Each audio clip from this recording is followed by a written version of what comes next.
I know what I want. I know what I intend to do with my life. I don't, if I blow my candle, it's not like, oops, where'd they go? Water would be pretty mad because it's in every single toilet.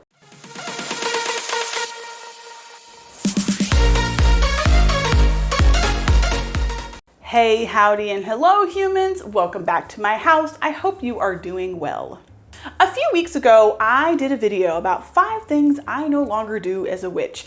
And you guys really seemed to like it.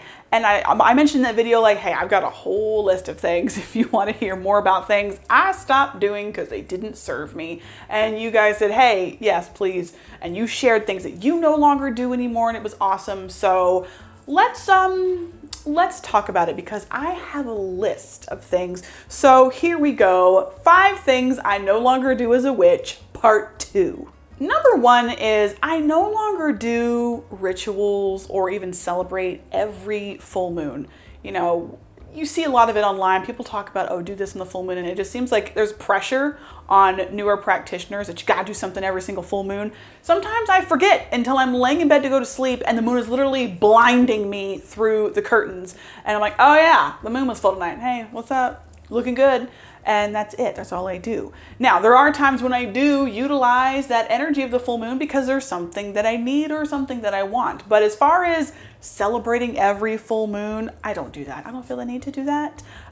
She's going to be coming back around every single month anyway. She doesn't need me to be like, good job, you did it. She's going to do her thing no matter what I do. And I don't feel like I need to be casting spells or doing rituals during every full moon. In my opinion, that gets a little exhausting and it's kind of a lot of pressure.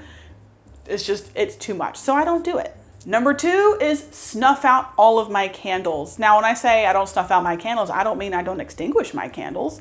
I do extinguish my candles. I don't let every candle burn all the way down. Who has time for that? I don't have time for that. But, there is this idea, this narrative that people like to talk about. It's you can't blow out your candles. You can't blow out your candles. You're blowing your intentions away. You can't blow out your candles. You're disrespecting the element of fire.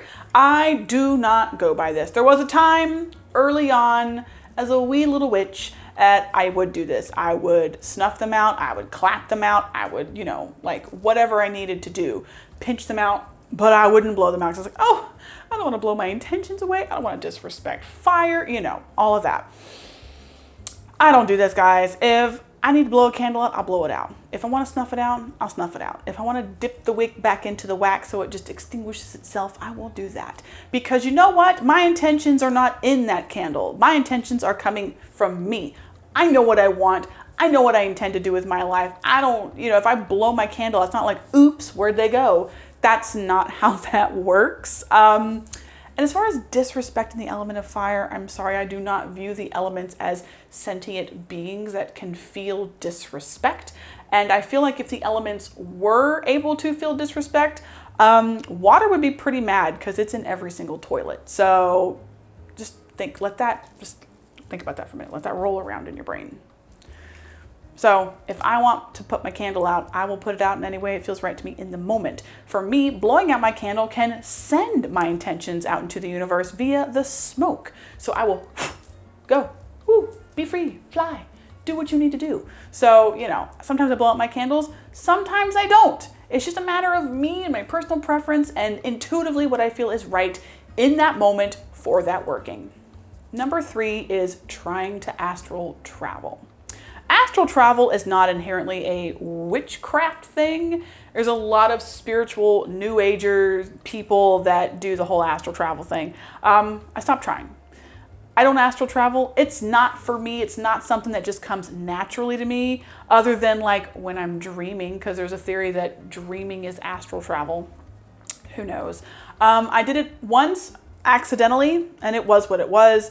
But it's just not something I do. It's not something that that resonates with me, that is one of my skills. You don't have to be skilled in everything in witchcraft. There's gonna be things you're good at and things you're not good at. For example, I'm really good with a pendulum and I suck at runes. Runes won't talk to me. I don't resonate with them at all. Like we don't gel. So I don't work with runes because we just don't have that relationship.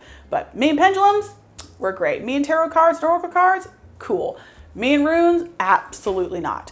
And I feel like astral travel for me is very similar. It's just like, it's not something I do. I don't feel that my practice is lacking because I don't do it. And I feel that there's a percentage of people who are claiming to do it but aren't. I'm not saying everybody, but I'm saying, trust me, there's a lot of people out there that are saying they're doing it when they're not doing it. So I'm just saying. Number 4, labeling myself.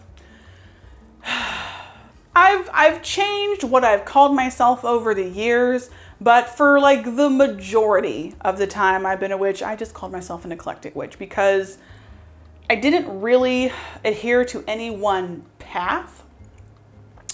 What I do is unique to me. And so I just said, oh, I'm an eclectic witch, because I did that mainly because people would ask, and it just gave them an idea that, hey, I don't fall into one type of practice. I kind of do my own thing. I've created my own path, which is accurate.